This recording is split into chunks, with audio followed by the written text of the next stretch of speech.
response team. The Avengers Initiative was shut down. This isn't about the Avengers. These people may be isolated, unbalanced even, but I believe with the right push, they can be exactly what we need. War grounds are won by sentinel, Director.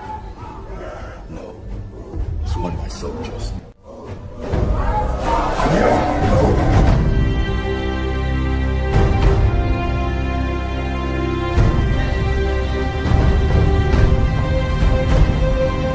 Right now, every single one of you out there, have a chance to be a part of the greatest organization the NFL has ever seen. The Dallas Cowboys. And you are fans of a championship football team. And what do? You blog. You blog so hard that you're running up and down the internet all night long. If it's 4 o'clock in the morning and you got to get another story out, you blog. You know why? Because you know more about your team than anybody else. There is 32 teams in the league. 32 teams. You expect them to know every team like you know yours? Wait, they don't. They don't. And how do you do this? You go to the Dallas Cowboys show, you get a blog, and you blog about the Cowboys. You blog all night long about the Cowboys. You tell people what they need to know about the Cowboys instead of letting people tell you. That's what you did all last year. No more. You know why? Because we have the internet.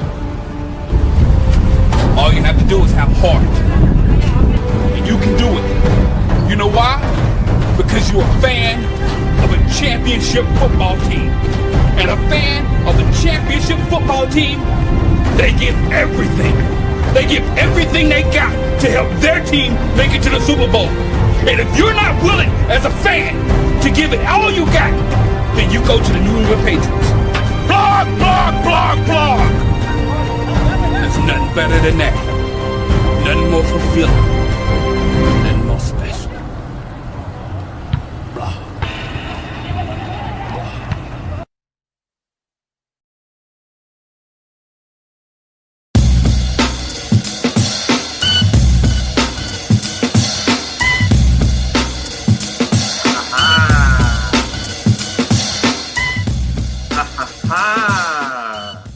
I like you started with the Pornhub music because the Dallas Cowboy defense did get bent over.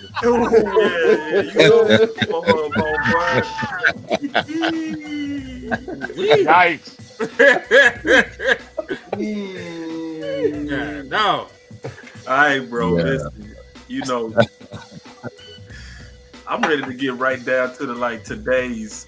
Cause see, we got the easy stuff. We gonna obviously talk about the CeeDee Lamb and the Booker. That's easy for all us, huh, Angry? That's easy.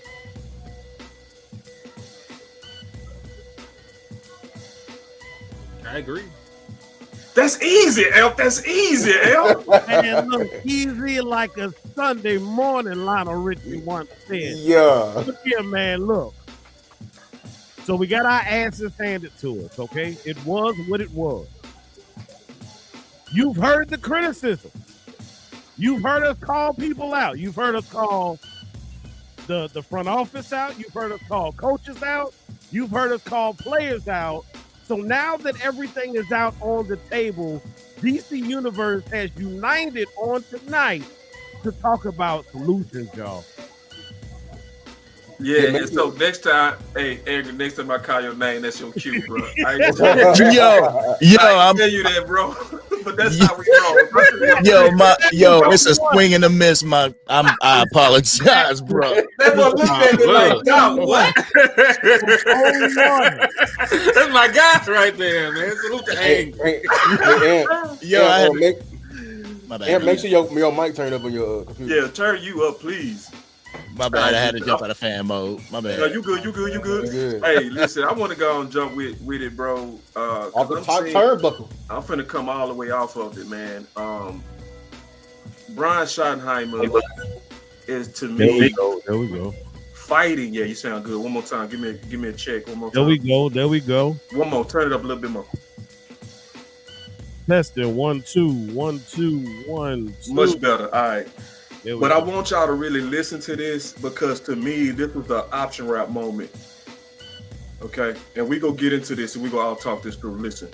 Season ending IR last week. Is Phil Maffa a guy y'all want to open the practice window for? We're talking about different things. Again, Phil's been doing good with all his rehab and things like that, and a lot of things that we like about Phil. But there's other options out there potentially as well, and there's other options out there potentially as well. And there's other options out there potentially as well, and there's other options out there potentially as well, and we're keeping all those options open. So listen, y'all. I'm trying to tell y'all. That running back trade option is growing, and it's always made sense. This never was about being right. It always was the right thing. Listen, Jerry said it too. You're talking about the Parsons trade and the picks we got with those. Yeah, are they untouchable to try to use to get a player at the deadline? No, I've never. That's why I didn't understand your question, and I'm not criticizing the question. But there's nothing untouchable. Mm-hmm. If we can improve our team and it makes sense for what we give up in the future, all of it's there. And you're right in one respect. We've got major resources that we wouldn't have had we not made that trade. A lot of people don't realize that Kenny Clark makes upward of 23, 24 million dollars this year. We only pay 2 of that. And so that created quite a availability for us that we wouldn't have had. And so all of that is no question about it. And I promise you, yours truly or anybody that's associated with the Cowboys has got our eyes really open in ways that we can help this defense. And certainly I don't want to preclude anything on offense either.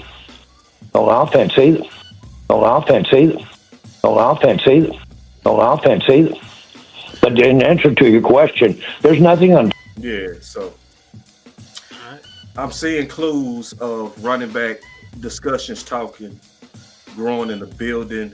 Let's go around that. Let's just take that rapid space. Let's start with how we see it right now. Lou, you go. This is huge news. I ain't no English teacher, but I'll tell you this, especially with Shotty. Whenever somebody is mentioning the word "but," everything in front of that don't mean a damn thing. And I am so glad that they mentioned the one running back in Phil Maffa, because I mean this is just such a win because everyone's been pushing. We've been telling y'all, dog, we only have one running back on this roster, and people refuse to see that for some odd reason. I done went through the entire history of this man. He been coaching a long time. Like he been coaching so long, his coaching stint overlaps his dad's. Yeah, but that's how long he been coaching. Like bro. It's the 2000s and everything like that. And everywhere he goes, it's the same build of running back. 5'8", 5'9", at least 210 to 220. Like he likes those heavy set running backs. And when you look at our backfield, it's only 1 or 2 people that fits that. One guy's now on IR, and the other one, we are making the workhorse back, which is the most idiotic thing in the world because nobody else does that anymore. And you let Cowboy Nation, let's just be superficial. We leading the league, and y'all don't give a damn about that. Because like I told you, how you projected the running game and how it looks, Shotty don't trust the run game later in the game because Javonte be tired. And I told y'all the ultimate test was that when we was beating the Jets, right? And it was like we was in a 4-minute offense. In a 4-minute offense, we put to run it out. Dog, Blue was activated, and we were blowing them out, and you still didn't see Blue. Mm-hmm. Yeah, I agree with you on that, man. But I'm not gonna say that the workhorse back is dead. But the workhorse back that exists in the National Football League right now is not Javonte Williams.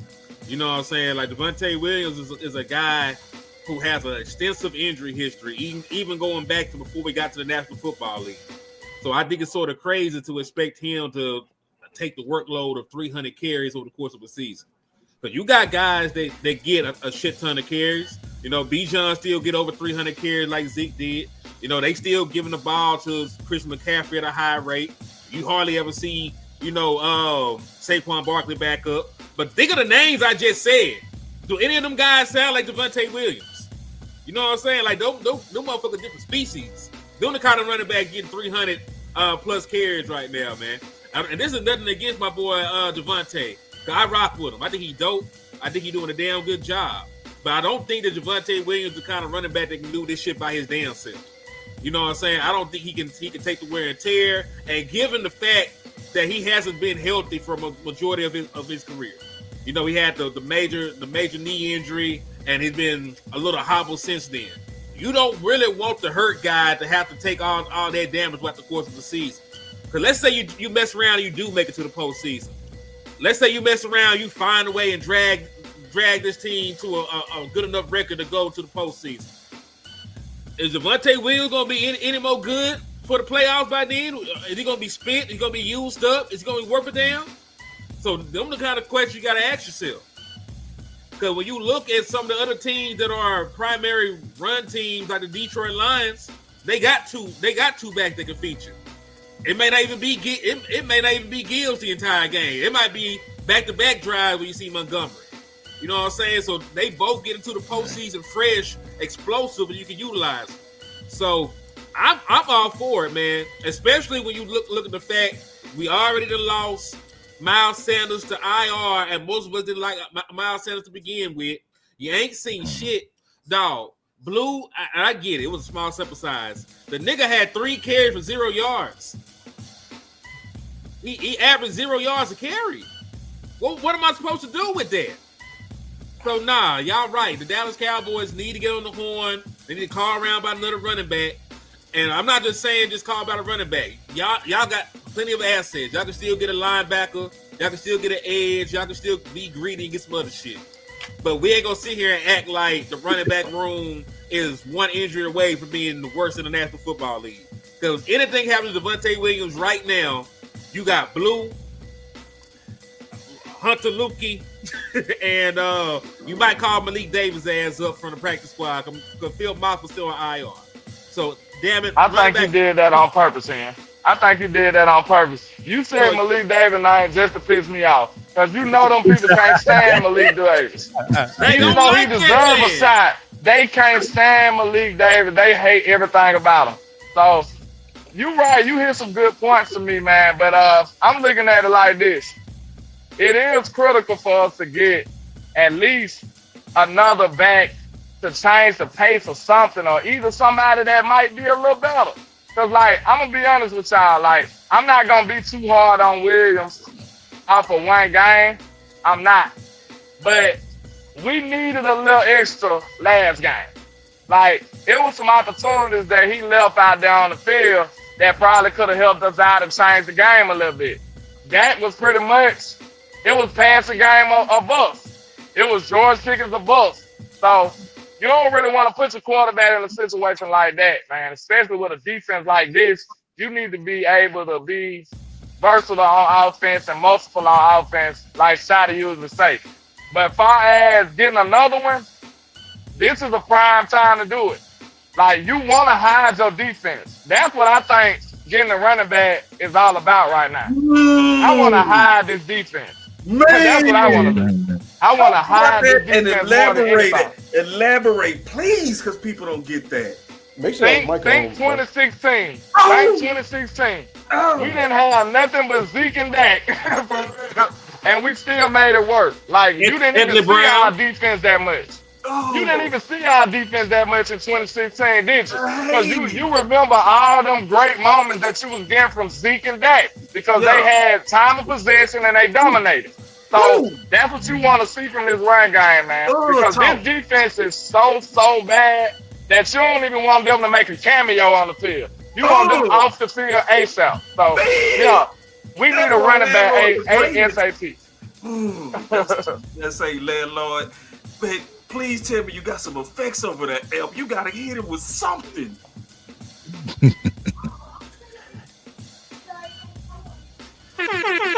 There you go. But in one of those clips, I'm tripping. My bad, big dog. My bad. Go ahead, Ed.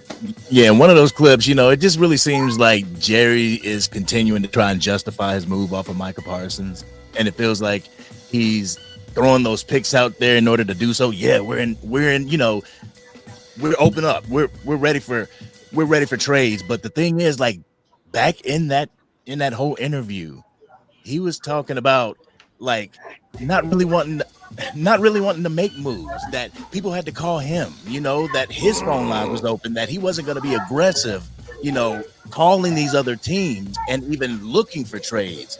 So with me, and I hate to sound pessimistic about it and everything, but it seems like as if they're going to do the same old thing, just go out there and be like, well, we tried to make moves, but it didn't happen. No, we need you to make moves. But at the same time, whenever I saw Brian Schottenheimer's clip after the Jerry Jones clip, and he was talking about the run game, it just really started to make me feel as if Shotty is having more of an input when it comes to personnel and what he needs for his scheme. And I like what I actually heard about time of possession, because that's the thing that the Dallas Cowboys are going to have to do, is pretty much play keep away from their defensive side of the ball. And how do you do that? You just chew up the time of possession. And how do you do that? With a great run game. So I truly believe that a running back is definitely necessary for this offense. Oh, you got another button, man, because Angry just cooked too, goddammit. Like, I'm just loving all the cooking I'm hearing right now. And I know we got some more cooks coming, because I just heard Star come off her show cooking. Oh, I know we got some cooks coming on this subject. I can't wait to hear it. Yeah, I'll say with I think I just played that clip of Shotty saying that when they asked him about Maffa, like, we're looking at other options. He was like, yeah, we're looking at other options, baby, because this not going like Maffa. He's like, I like what Maffa doing, but we got to get better. And it's like, there's no other options. I mean, the only other option would be Hunter Lipke, but we don't run him. Yeah. And then we saw Blue not gonna cut it. I mean, in my opinion, what I saw from Blue, he just looked like feet just chopping away. We said this. We said he don't got no running back moves. He don't got no running back moves, and then he also don't have good vision. So that's just kind of a recipe for disaster. And people are like, well, run him outside the tackles. We did. We tried. Like, it just did not work out. So I just think that with Javonte Williams, and I don't think his injury, because I look at his injury history, it's actually not that bad. He got hurt in college like once, but he was ready the next game. Really, that injury happened when in 2022, his rookie year. But he was back the next year, and he hasn't had no injury since. So, but it's just common sense.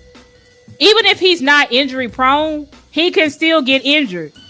And if he gets injured, who do you have? You don't have nobody back there, which means you're now going to turn us into the 2023 Cowboys, where we could not run the ball. And Dak's got to be, I mean, he already doing it, but at least now Dak has some relief. Like, if you have a good run game, that's still a relief to your quarterback, even if he do got to be in a shootout.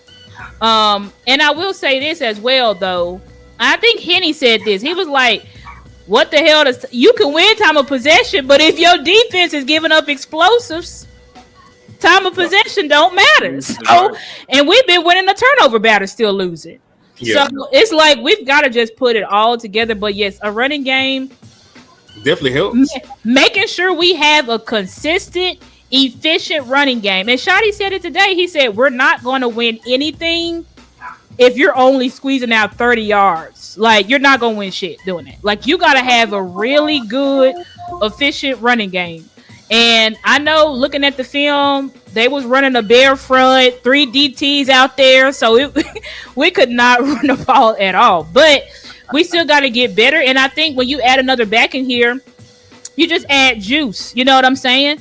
I think Javonte Williams, he's just, I don't want to say he's not a workhorse back, but I just feel like even if you have a workhorse back, like, you still need help. It's like Bijan is a workhorse back, but they still got Algier. Like Right. He had a 21-yard touchdown, didn't he? Last game, Algier did. Right. Craven in the house. Craven, what's up? And Algier, what's up, assist? And but even Algier had 1,000-yard season. I think like last year, a year before. So it's like you need a real running back. Like you need a real running back that's behind your star. If you want to, make Javonte your main guy, that's fine. But you still need that. If something happens to Javonte, I still feel confident. And right now, there is nobody in that backfield to feel confident about. And I feel like we gave what's his name, Miles Sanders. I feel like they gave him a fake injury. And I won't be surprised if Blue get a fake it. Don't be surprised if like, oh, Blue, he hurt his ankle. We got to put him on season-ending IR because they don't trust those backs. They know they're not it, and we've got to get something better. Hey, real that quick, boy shout out Blue to look like a baby. Shout out to him on my side. Yeah, shout out to Ann for the cash app, man. I appreciate you. And hey, Star, to your point, ask the damn Carolina Panthers if they happen to have Rico Dowd sitting behind Chuba Hubbard. Mm-hmm. See? Right. You got a button for him? That's right. I'm just saying. That's right. Because listen, Chuba Hubbard liked that. He was 1,200-yard back last year. Like he solidified himself. Ask Miles Sanders about him. Yeah, Miles Sanders, Mr. Jet Sweet himself. We got the I try not to judge people off their looks for real, but Blue look like a baby, man, and he run like he run like a baby that just learned to walk on his tippy toes. And I ain't gonna lie, bro. I found myself, he got on them little baby shoes. You know them baby shoes, the white ones, when you learn how to walk. That's what he run like. He run like he in them. But just being honest, man, I found myself screaming at the TV, like run, go. Like he was way too hesitant. He wasn't looking decisive at all. I didn't have no confidence that he was gonna do anything when he was out there. That's being real. Now I know I'm being hard on him. I know I'm being hard on him. We're gonna come back to Blue. We're gonna come back to Blue because we gotta get to that. I promise we gonna swing right back. Boss, turn your mic on. Go ahead, man. You say turn it up. You're on. It's not even on. It's not even on. Yeah, it's coming through your camera. It's coming through your camera. That's like the camera. Oh, yeah. Lord. I sound trash as hell. No, it's not. You just go ahead.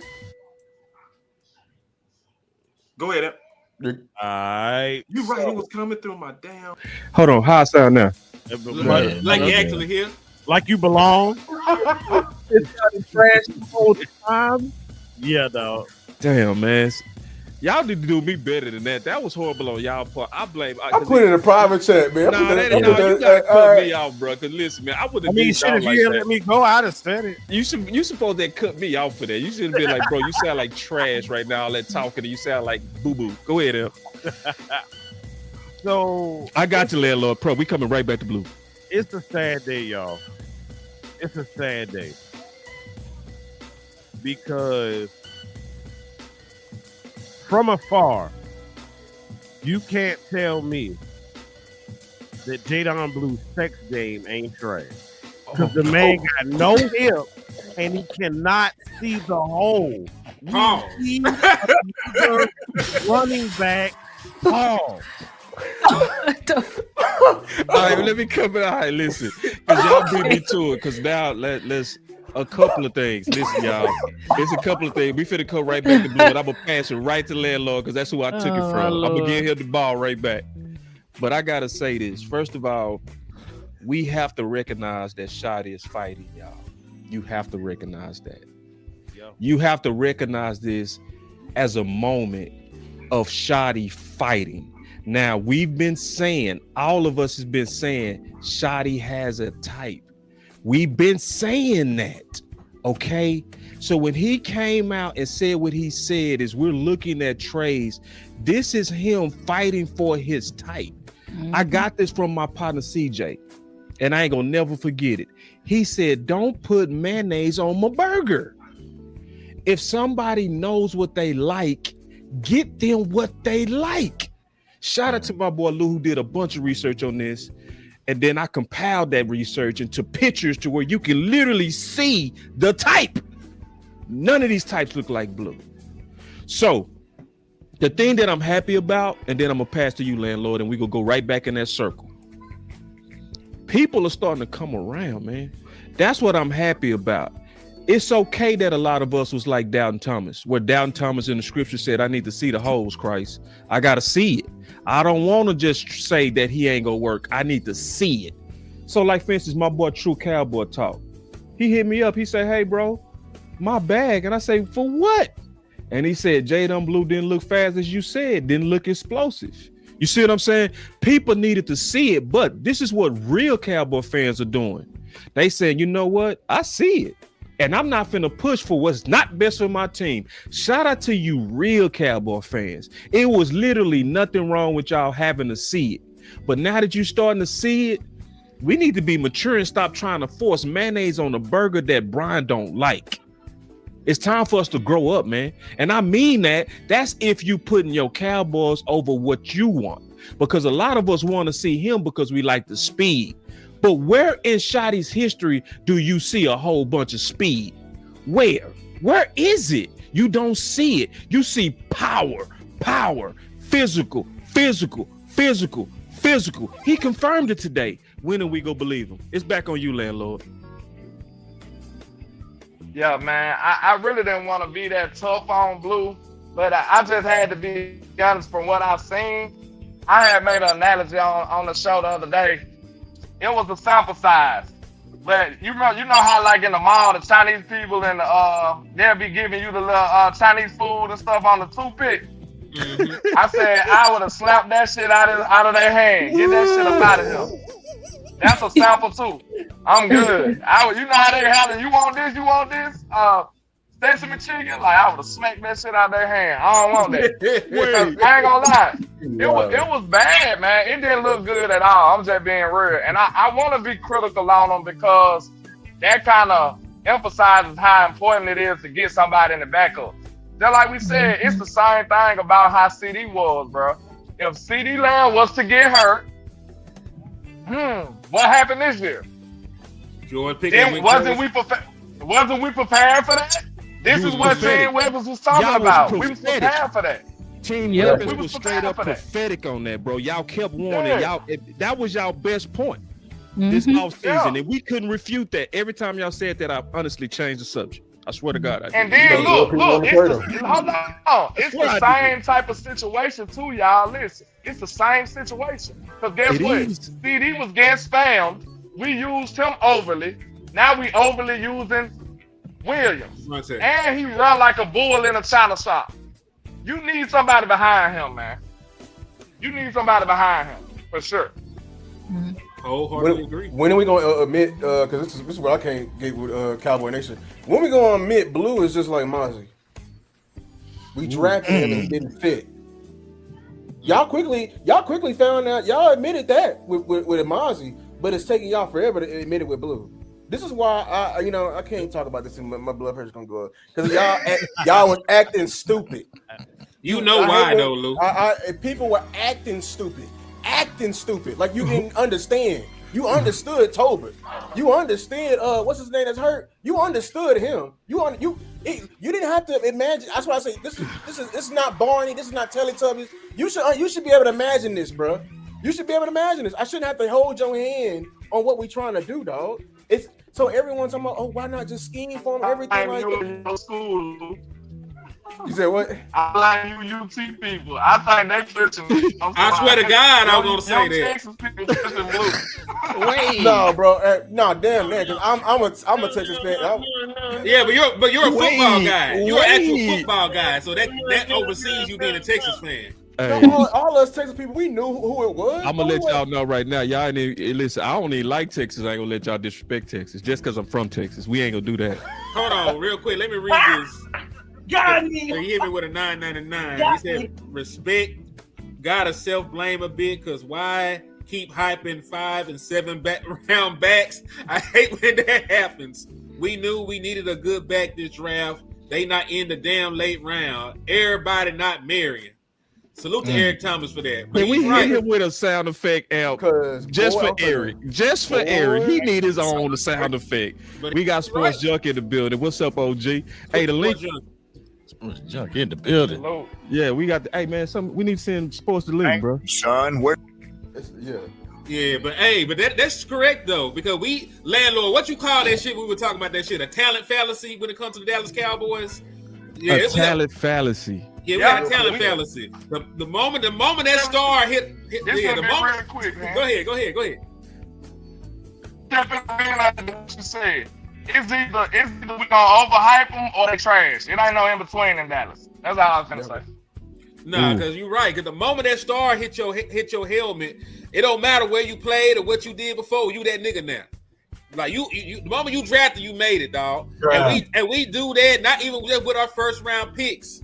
We do that with our 7th round picks. That's why folks are talking about Phil Maffa. Undrafted. Yeah, dog. Like, listen, we got UDFA playing right now. Right now. Terrence Steele though, but he was playing. Bro, we like UDFA. Like Ranye Thomas, man. Wanye? We love Wanye. But you know what? But salute to Terrence Steele. Only in Dallas will you get an opportunity to not only be an undrafted free agent, but start to play your way into a massive, unheard of contract. That man was one of the highest paid tackles in the National Football League from a UDFA. But listen, it's a double-edged sword, because if Dallas wasn't like this, you wouldn't have a Dak Prescott. You don't usually have 4th round pick quarterback get the opportunity that Dak Prescott get. You wouldn't have Jake Ferguson's. You wouldn't have Tony Pollard's. You know what I'm saying? Like, they give all these low round, unheralded guys opportunity because they just believe that much in their ability to draft. Mm-hmm. Now, 9 times out of 10, the shit blow up in their damn face. So we ain't drafted a 2nd round pick worth a damn about an eon. But that's neither here nor there. But the point is, like, they really do believe in drafting niggas and letting them play. I'm gonna say this, and I'm gonna pass it to Angry. Then this is gonna tie it back all the way in. Why we need to F them damn picks? Because that's what's wrong with the Cowboy Nation. Them picks exemplify hope. They always say McDonald's don't sell burgers; they sell happiness. Walmart don't sell discounts; they sell deals. You got to understand what the people. We are customers. You got to understand what they're trying to sell, dog. Them picks are the enemy of the Dallas Cowboys at this particular moment. We are in a Super Bowl window that is literally close to shutting, that can shut at any time. We are fucking with father time and pure just chance. Because the moment our quarterback, God willing, knock on some damn wood, he go down, this shit is over with. Because you got people who want to hold on to picks, want to trade Pickens to get more picks. Fuck them damn picks, bro. I'm like, we don't have time for no more hopes and dreams. Y'all wasted seasons. Wasted season. That's why no more time for that. Y'all feed into Jerry's whole thing. He said soap opera 365. We are that because y'all treat this shit like this Young and the Damn Restless, like we trying to follow a damn storyline. Fuck storyline. Exactly. Fuck Jay Toia's storyline. Fuck Tommy Kingdom storyline. We all trying to that nigga summoned a demon. I don't know who the hell he just said. I'm not saying fuck them. I'm saying, bro, stop holding on to these damn relationships. Right. Y'all piss me the fuck off, bro. I'm talking about, let's get Alvin Kamara in here. What about Jadon? Fuck Jadon Blue. Wait. Yo. Hey. Angry. I gotta say order. Angry, Star, then F, because I know the rest of you dudes gonna keep honking. You right, but I did want to say, what are we? I knew you was, bro. What we Go ahead, you hogging ass. You hogger. It's all good. Y'all know I'm Kobe. I'm a jack the shot. I ain't trying to pass nothing. Go ahead. All right, so got to give a shout out to Keystone Cowboy for the $5 super chat. Man, I truly appreciate you, bro. Truly appreciate you rocking with everybody. He says Shoddy was talking physical backs without speaking it, all because he wanted his O-line physical. All right. Yep. All right. So my thing is, go ahead. I'm sorry, my thing with the picks real quick is, I want them to be responsible, and I really don't trust Jerry and Stephen Jones to go out there and be responsible with the picks. I just, and I feel like Cowboys Nation, a lot of people in Cowboys Nation are really using the picks to, just like they're burning a hole in their pocket, and it is just like, yo, picks out here. But I feel if Jerry opens the phone line and is willing to make calls instead of just receiving them, then we can use them to our advantage this year. But but as far as like Jadon Blue, I mean, I feel that we were trying to find a diamond in the rough in the 5th round, and the story was nice and everything, but it just didn't pan out. How long is it going to take for the brass to realize that it's not panning out? You know, that we need to make moves for somebody else. But in the last game, it really wondering if Jadon Blue, it had me wondering if he was even ready to see the field. And I started to really look at it like, wow, maybe this is what they were talking about, you know, why they wouldn't advance him to the active roster. Like maybe we're seeing it in real time right now. You know, 3 carries for 0 yards, you know. Exactly. But damn. And also I really want you guys to look. You remember back whenever padded practice started and Brian Schottenheimer, he had his press conference and he was really impressed by Phil Maffa? Yes, I remember. What changed since then? I mean, other than the injury, what changed since then? Can I answer that? Can I? His eyes. His eyes. Yes. Like the way that a lot of Cowboy fans treat running back is you could just throw anybody out there. Right. That's why we say stuff like, why go with Kamara or go with Brees? We can go with Blue. It's like, bro, they way different. But I ain't want to cut you off, bro, and I want to keep order. I'm gonna go back to what I said, Elp, and then start at Elp, one of them. But I want to answer your question though. Yeah, let me go because I gotta hop out, but I want to just give my final word. I agree that we need to F them picks. Yeah. We need to go all in. It's like your quarterback is in his prime. You've already wasted 10 years of his career. Sorry, 9, because he's on 10th year. So you already wasted 9 years of his career. Mm-hmm. I'm sick of fans with this whole mindset. Like, what the fuck do y'all want to draft so bad for? Y'all say we not good at the draft. Ooh. We draft bust. Look at your 2nd round picks. Ooh. Then y'all always talk about drafting. Then y'all know we not gonna get them fucking players that we want. Talking about, Caleb Downs, I can save us. Like, we're not gonna get Caleb Downs. Stop! Don't be so angry. Like, we can ease over back. Hell nah. Keep the energy. We ain't gonna get none of them players. So I'm sick of the shit. Like, let's just focus on the draft, and then we'll be better next year. How do you know something not gonna happen to Dak or CD? How you know we gonna have Pickens next year? Like, you don't know what's gonna happen. Ask a question real quick, Star. Yeah, go ahead. Star question. He cooking. Okay, Star. Answer me this. She is cooking. I just want to know this though. At what point do you start acting like that though, Star? Because there gotta be a breaking point, right? Like, we keep losing. It might, you know what I'm saying? What's your threshold? I mean, I feel like the NFL shit is up and down. So until I'm mathematically eliminated from the playoffs, that's when I'll throw in the towel. She cooking and she keeps throwing. But the Bills just fucking lost to the Falcons. The Falcons got blown out by the Panthers. Like, the NFL is all over the damn place. So I'm not throwing in the towel. I'm not throwing in the towel till they say you can't make you done. You know, once they say we done, you ain't making it, then throw it a towel. It's time to start focusing on the draft. But even so, we always just they wanted to win last year when we were mathematically gone. Remember they kept wanting to win last year. We mad as well for the draft time. It's truly open though, but it's truly open. But I think it's just wide open, and I think that like we focus on the draft so much, but we never get the players that we want.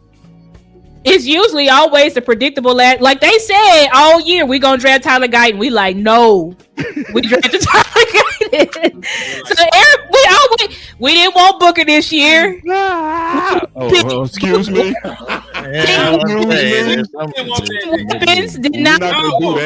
Team weapons, we did not want it. We wanted. There was an entire civil war. Folks got shot. It definitely was a civil war. Y'all drafted George Pickens. How about that? We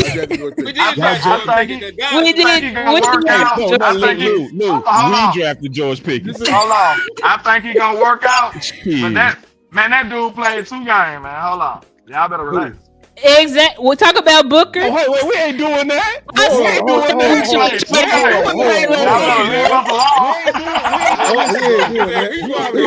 That nigga ain't played in 6 months. Hey, we gonna jump in here, bro, because that boy finna start some And that shit. man played 2 games, man. Y'all better relax. Listen, we love Booker. We love Booker. Me personally, I would have traded down. That's all I was saying. But anyway, I think that it probably would have made sense this year. If I'm being yeah, honest. we probably should the trade. Guards playing and the way some of these other players look, like, come on now. I ain't Because, gonna lie. bro, Hey, we got some depth that I didn't know we had to this level, to be all the way honest. yeah, Me having the knowledge that I have now, I would have agreed with you. See, that's how you know I ain't no hater. You feel me? yeah. No, we should have kept what we did. You know, this is the reason why we don't need the pick. Okay, We damn near strict. We hey, boss, look at God. Look at God. But we could have traded down, bro, and we could have got. Because I'm thinking like we traded down. Maybe we could have got Judkins because we needed a running back. It's like she ain't lying. She ain't lying. this was such a deep draft. She lied a little bit. The way they were drafting emotional as hell. We over here drafting as a Raku. Edge. We over got Corner. You knew why they drafted the Edge. Who's a red shirt? They were talking about moving Michael Parsons after the Super Bowl. They would have drafted. Hey, That's true. That's true, Henry. We would have traded back 100%. We would have Them got folks been down with Michael. Hey, listen, man. I know you said this your final word, Star, but they don't give a damn about your stuff. But yeah, ready to get your final word in, then we got to get F in here because these people don't give a damn about order. They just don't give a damn. But yeah, we need to go. We sorry. It's fine. They don't give a damn.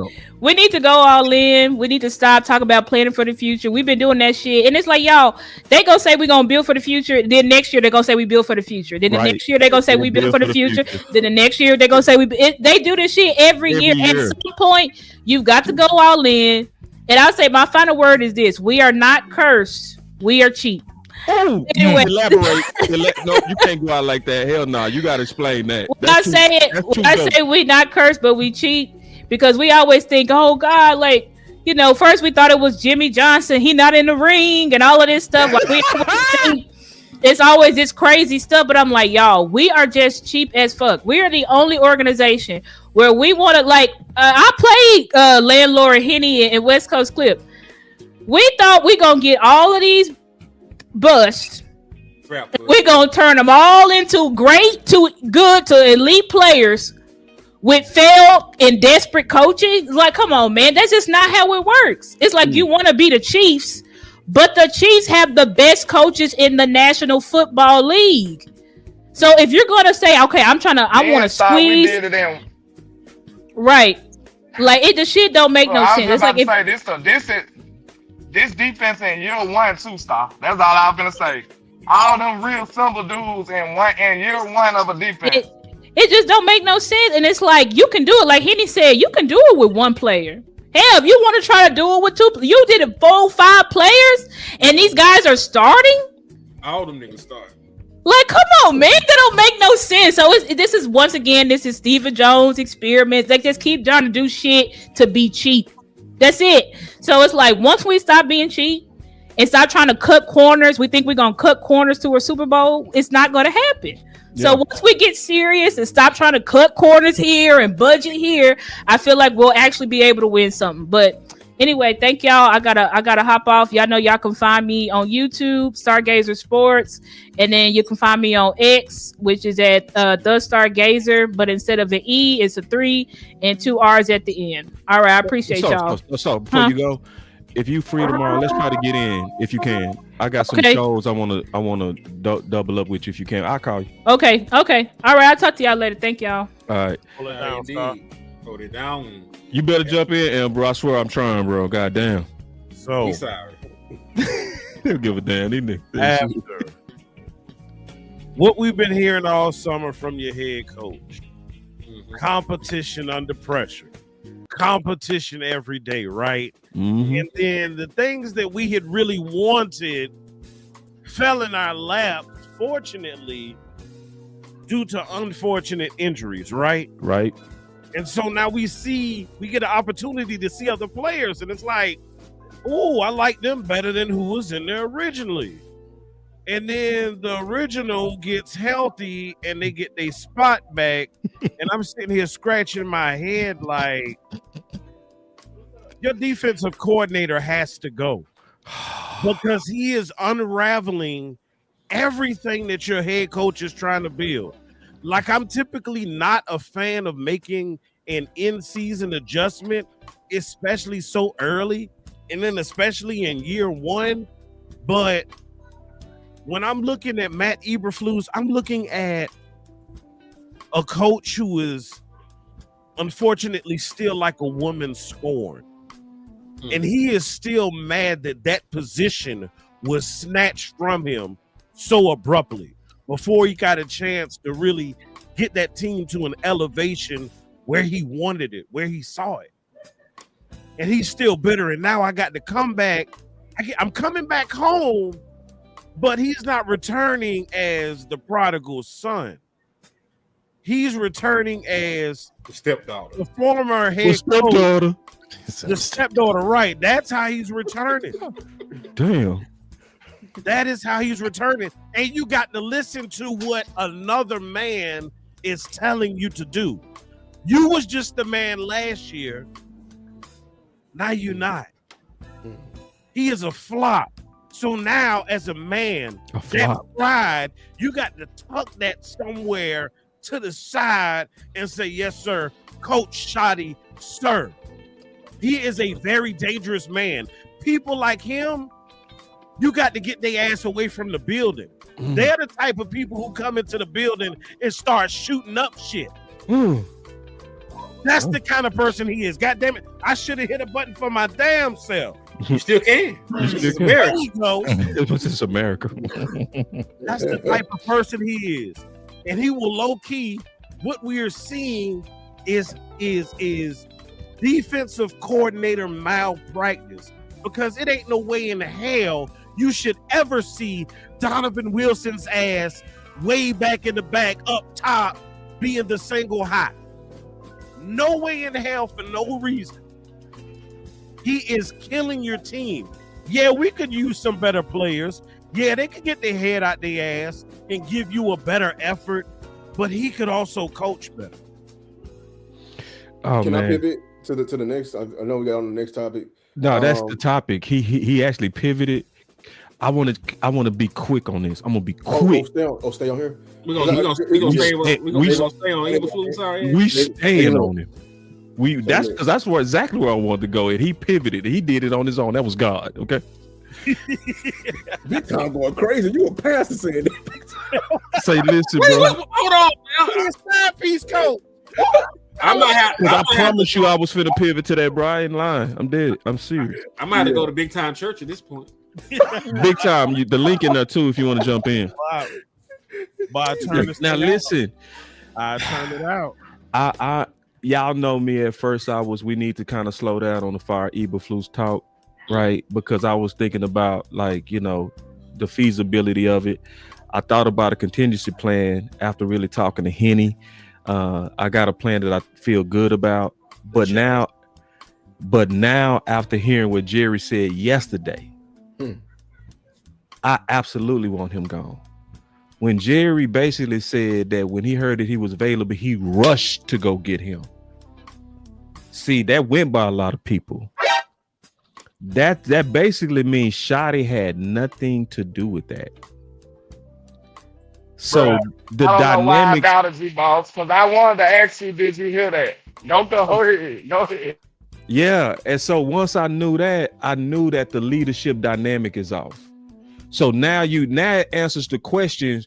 Why does Shoddy sit up there and sound crazy defending this horrible franchise, worst in franchise history performance?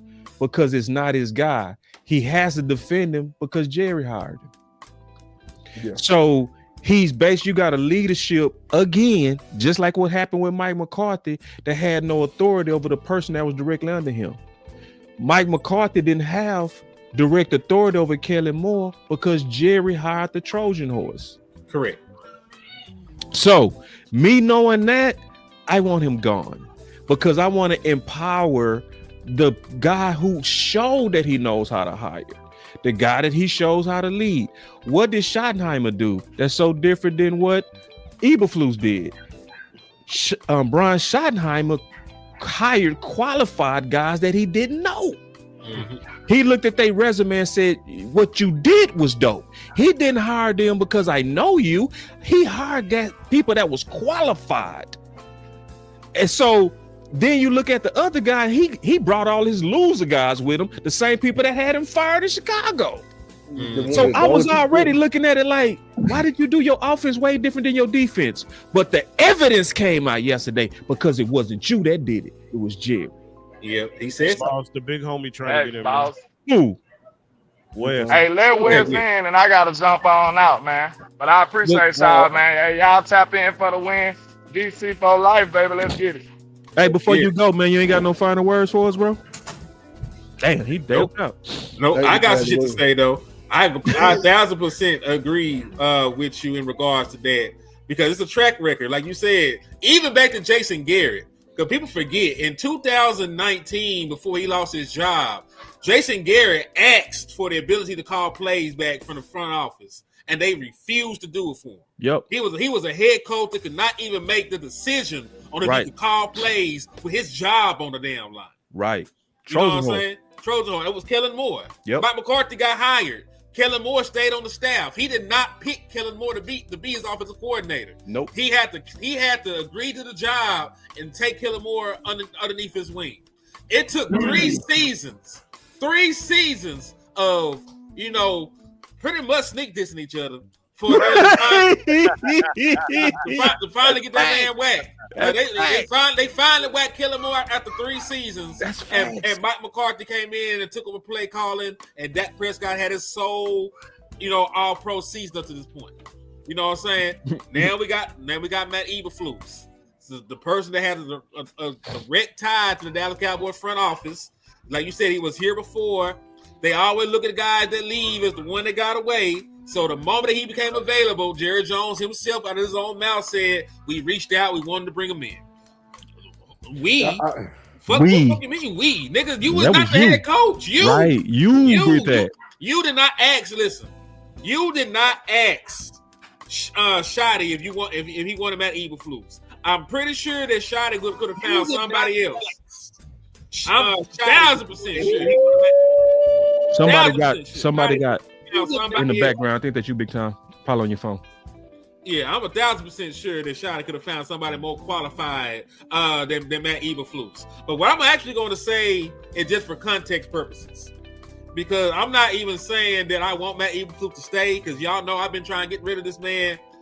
But Starr did drop the tidbit that the 2018 coach turned their defense around after the first 6 or 7 games.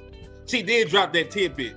So I'm not saying that is over with just yet. There's still a possibility because there is a damn precedence for it. Yes. Because they went from being bottom across the league and being 1-5 in 2018 to ending up being a top 10 scoring defense and a top 10 turnover defense and winning 9 of their next 10 games.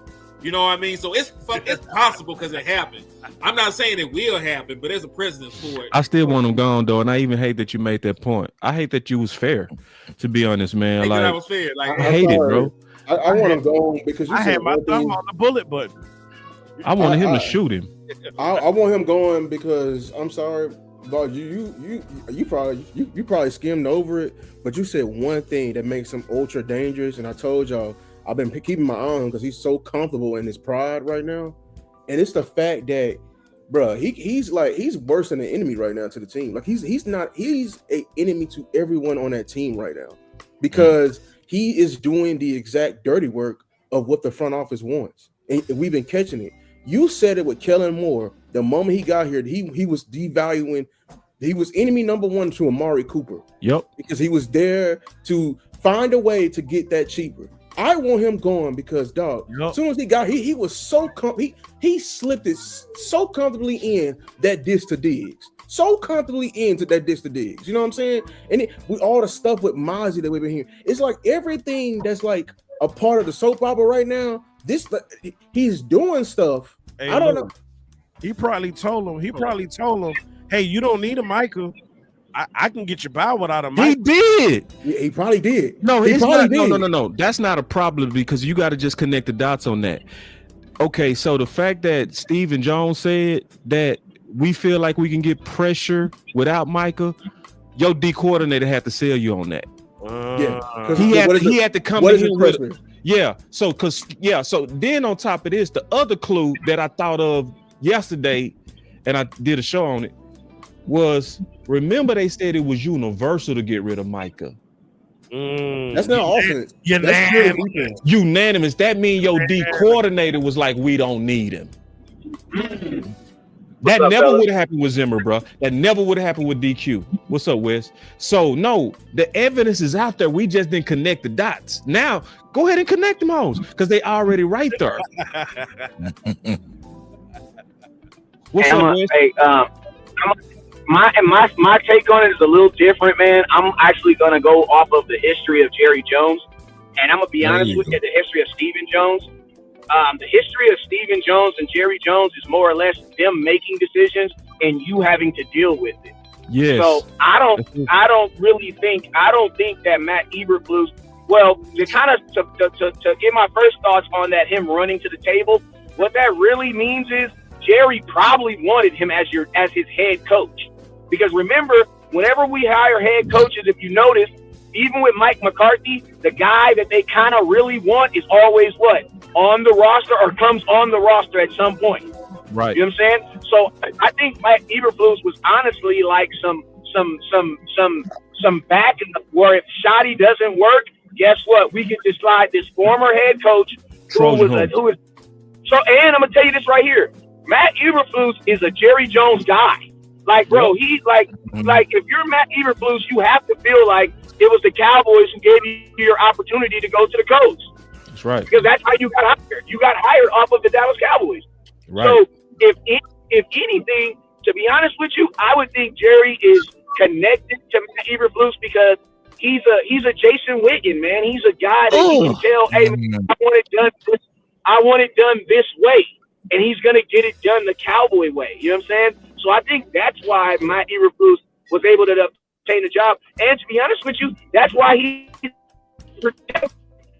listen to me. Matt Eberflus is not losing his job based on production.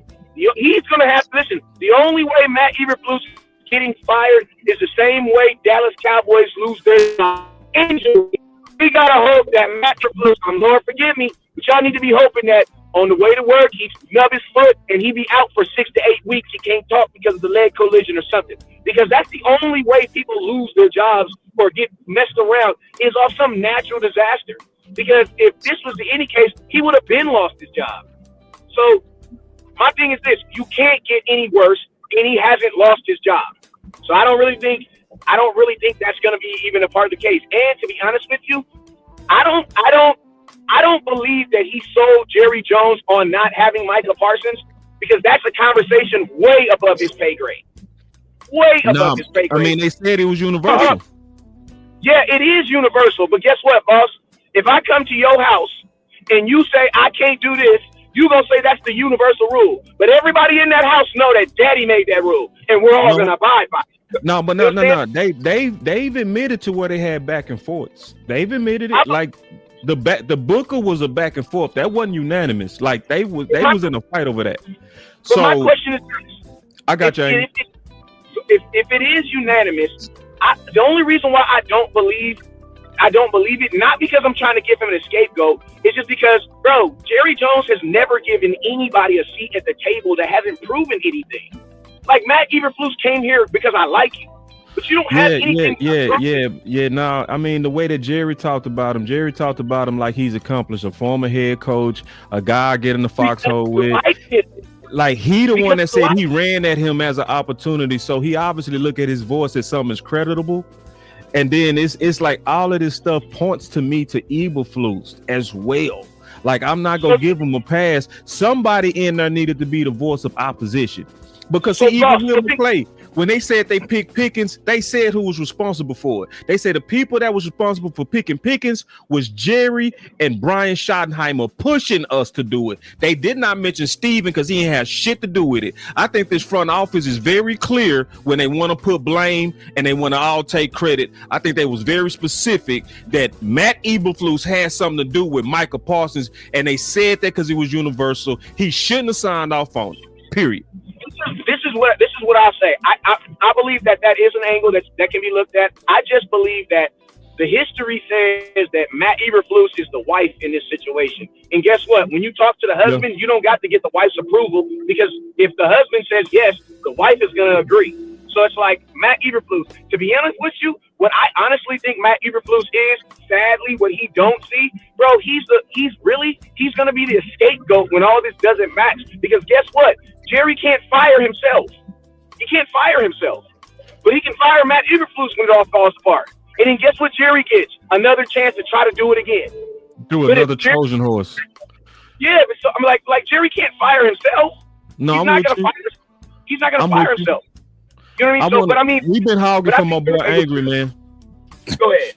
Well, I mean, as far as the whole Micah thing and it being unanimous around the building, I truly feel that Jerry had it in his mind that I'm getting rid of Micah Parsons, so I'm going to go around the building asking people to justify, and seeing that Jerry hires a bunch of yes men, of course they're going to justify, and of course it's going to be unanimous around the building.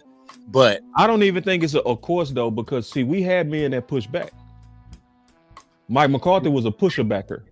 Jimmer was a pusher backer. Yeah, they have short lives. I agree. I'm already with you, Wes. They have short lives, but everybody don't just open up like that. They cheeks. You know what I mean? I think he hired this guy because he's prone to open up cheeks like that. You know what I mean?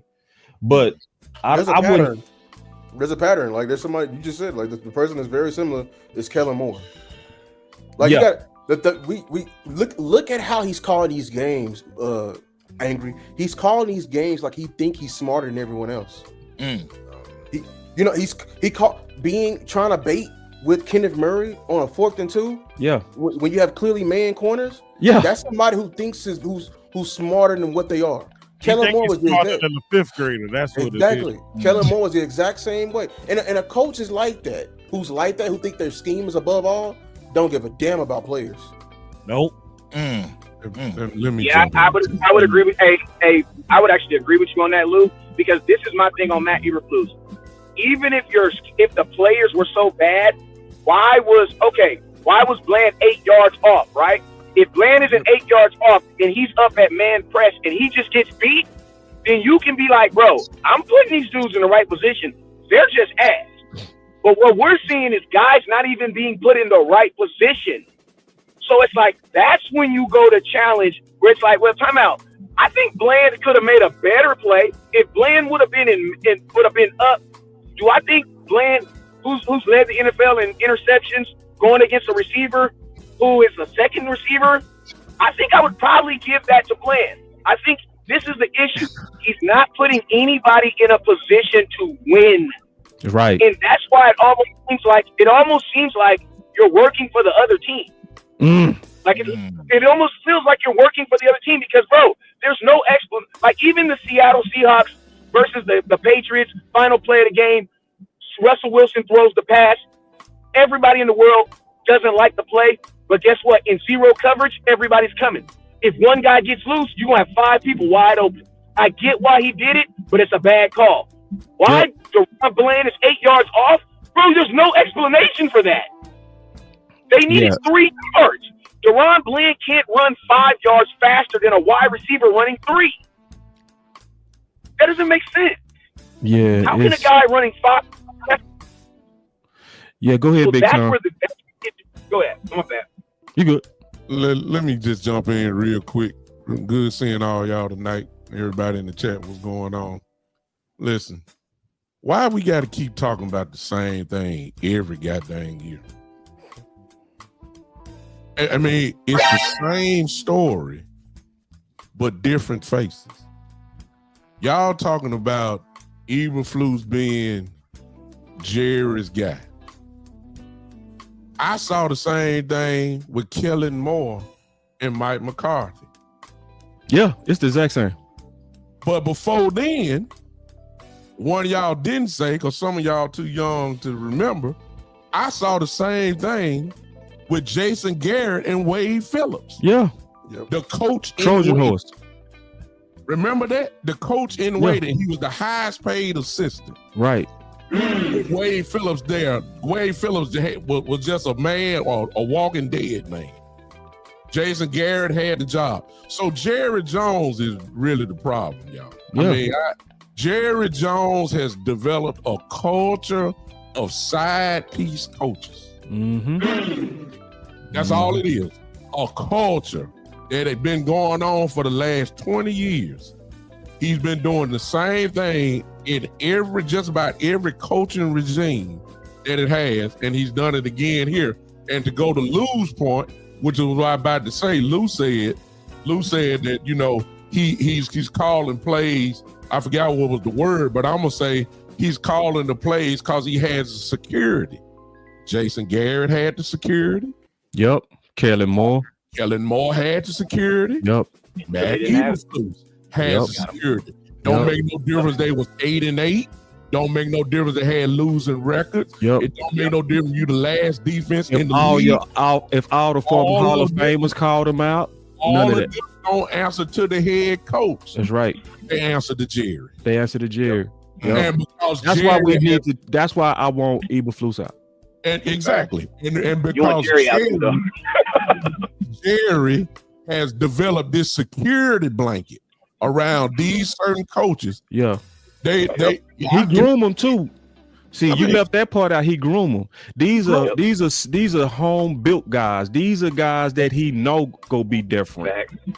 So like, I don't. Jerry had the same mentality to the players. What you're saying now is the combination of the foundation of it is Jerry with these handpicked coaches. So when Schottenheimer says all these great things, it's hollow. Out by Eberflus security and Jerry, right? And Jerry. Yep. But to be honest with you, Schottenheimer would probably want. I don't care what nobody say. He will want what works. What works with Schottenheimer? There's a history.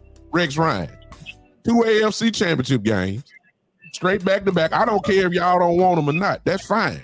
But there's a history there.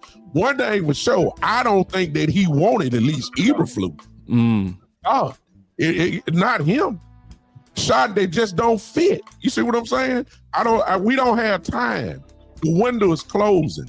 The window's closed. We don't have time for experimenting, trying to figure out, do we blitz? It's common sense. I close with this. And I appreciate y'all letting me come in. Bland and Diggs became all pros. It's common. Playing man. Yep.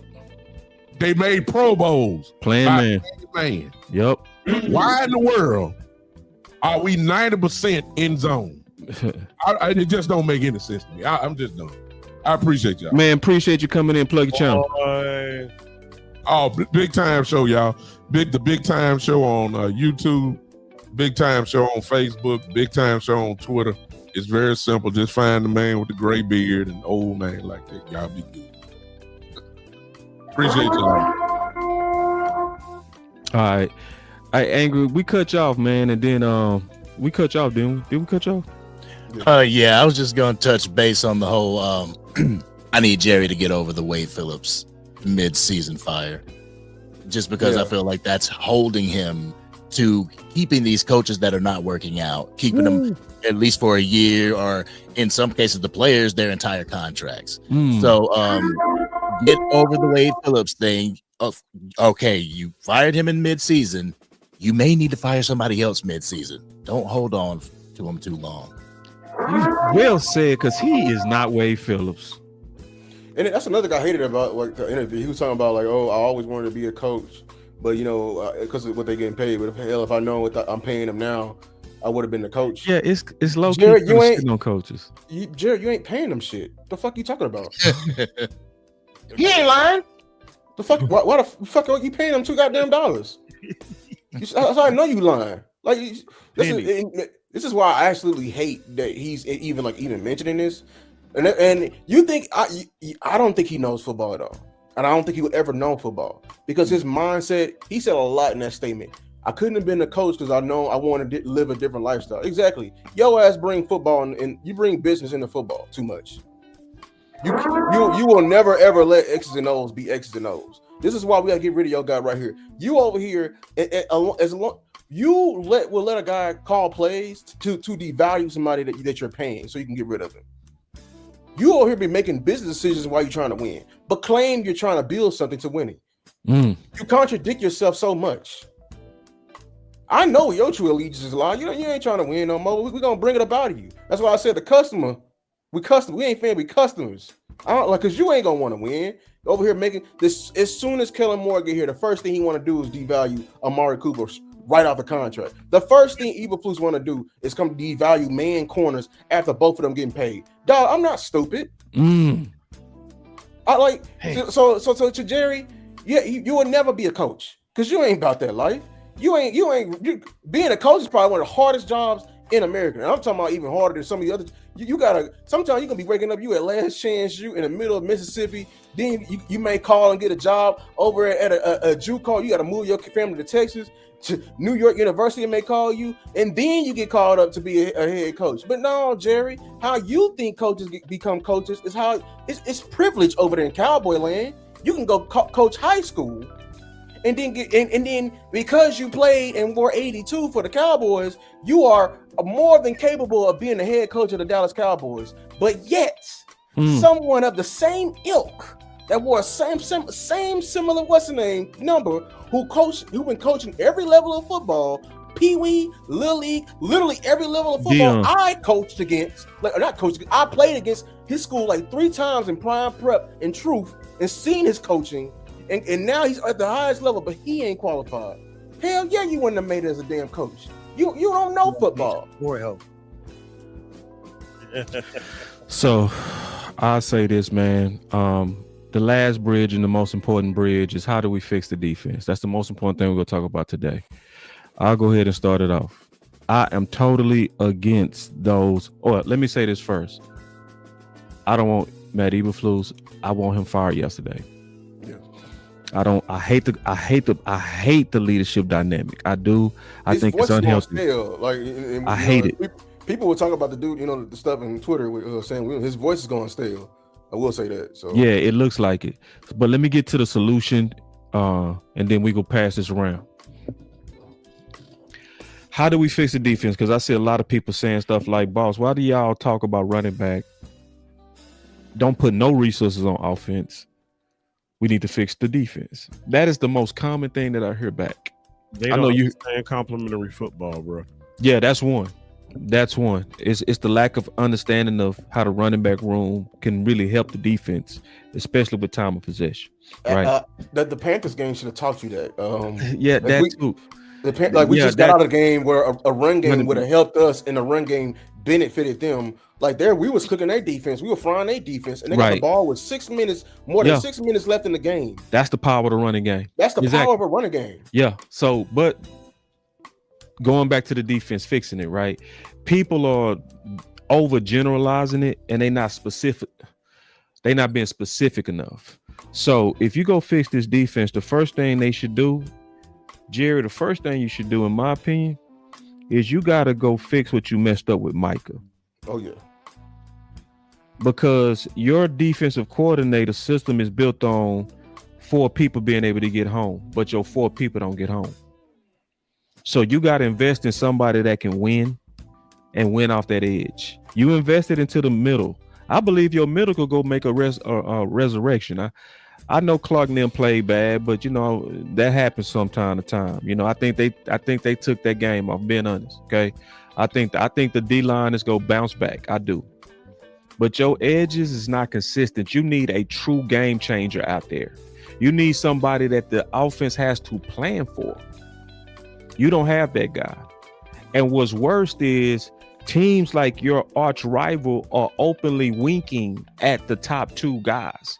San Fran has sent 2 big head notes for Crosby and Trey openly. While you're waiting on your phone to ring, like Angry said, you're waiting on your phone to ring. I believe that if you get a edge, it greatly helps your defense.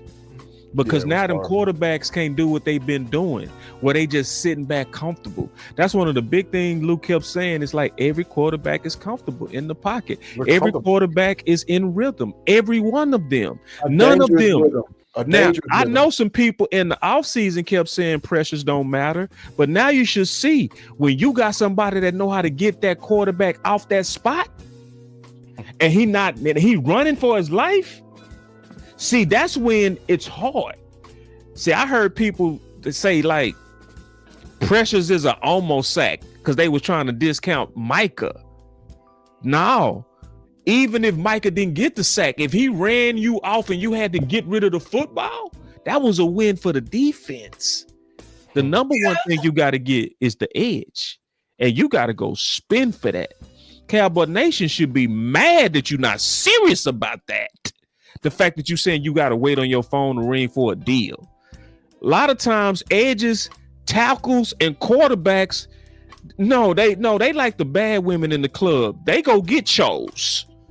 They ain't waiting and begging to be a Dallas Cowboy. No, edges go get chose. That's why people calling Crosby and calling Trey, because they go get chose. I think you can fix the defense with two things: edge, safety. And guess what? Your safety is likely already in house.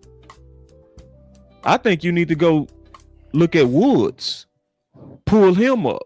I think it's time for you to go and take Donovan Wilson and say, nah, I'm good with that. Because the two people back there, your oldest two safeties, are the same ones who keep giving it up on the back end. For everybody that's panicking on defense, let's just keep it in mind. Donovan Wilson gave up 2 touchdowns. If you had somebody that could cover better, you win that game by 2 touchdowns. So you're not in a crisis. You need to get rid of a few people and you need to upgrade one. That front go play better. This is the last thing I'm gonna say about the defense. I'm not interested in the people that keep saying that Sanborn would have made a difference. No, let me tell y'all the truth. Ray Lewis wouldn't have made a difference. Ray Lewis wouldn't have made a difference, bro. Singletary wouldn't have made a difference. The way that front was getting whooped, the way that Osa was getting whooped, the way Clark was getting whooped, the way that the edges was getting whooped. Boy. No linebacker can sift through all that trash, man. Sanborn and all them linebackers go play much better when that front play better. You got to get them balls to play better up front, and you go get much better linebacker play. So I'm not in the panic, people, on defense. Fix safety, promote some people at safety, stop playing politics with your captain Donovan Wilson, and get an edge, and that whole defense turns around. No, sit down. That's what I'm saying. Get him out. Yeah, no, sit down or down. I'm sorry. I'm tired. Oh, let's blitz. Don't. No, you ain't a safety if you only move forward. I bet. Sharky, what you talking about, Playboy? He said he said you talking out your ass. Yes, I know who Ray Lewis is. We know who Ray Lewis is. Oh, the Ravens always had D tackles in front of him, dog. Right. He's a dog, bro. Right. Like Tom Brady ain't gonna ball out with a bad old line, bro. It's football. Yeah, it's football. You can't get through all that trash. You gotta listen. I talk in chess, not checkers, brother. You gotta really think. Like, if your D line is getting whooped and them dudes is getting pushed all the way into high line. Okay, can we talk to a dude? You play linebacker. We got 2 linebackers here. Yeah. You cannot hit what you cannot see. Period. You can't hit what you can't see. And if you got garbage in front of you, it makes your job that much harder. The defensive line is your first line of defense, y'all. First line of defense. They have a responsibility, and based off of what they do, that helps you determine how you do your job. How successful they are determines how successful you are. Now, you got some generational guys every now and then that it don't matter what goes on in front of them. They can still kind of get through, maneuver through, and make a play, but that's not often. Those are rare individuals, like special individuals. Liam Neeson, special skills type dudes. Everybody ain't got that. Yeah. you can tell who ain't played. I swear to God, bro. Like, boy, that be. Hey, And even if you didn't play, you could just look. Like you can look. study it. That's what like you can tell. I'm sorry, those who don't study. Yeah, Not you gotta what you study. play. Like you look gotta at study it. this game, bro. Yeah, you can't tell me that any linebacker would have played good versus the Panthers. All of them would have. Any linebacker, the way that the D line was getting whooped, them linebackers didn't have a chance. Angry, you got something on that, bro? Yeah, I mean, I feel that Matt Eberflus is trying to fit a square peg into a round hole.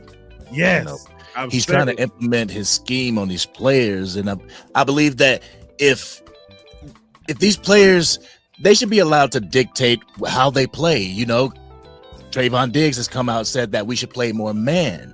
If your defensive backs are used to playing man, which both of your defensive backs was here with Dan Quinn and was successful in man, if they're asking you to go man, let them play man.